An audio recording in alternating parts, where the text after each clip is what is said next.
Okay, now that we have entered all the ledgers and their balances, and also we have matched the control account with the individual balances. First we have entered the breakup of this receivable control account, that is individual customers and their details, which match up the receivable balances.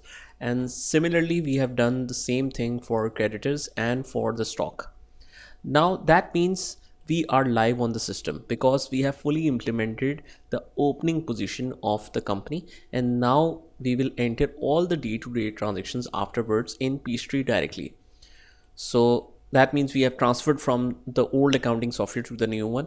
But before entering the day-to-day transactions, we will just make sure that our trial balance shows the right position. I'll go to company and click on reports, and under reports click on journal ledger and click journal ledger trial balance.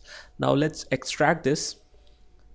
Now this shows the total to 5478539, 5478539. That is exactly match with this total. So that means it is intact. And inventory, since we have entered the backend details, so let's check. If I double click on this, no, it doesn't show the details of it, but anyways we have shown the breakup of it. Similarly, account receivables and all the balances are matched up with these entries. So after that we will enter all the day-to-day activities in PeachTree. So from the next video we will start entering the day-to-day entries. Some of that will be from journal entries, some sales invoices will be there, receipt vouchers. So let's start our transactions from the next video.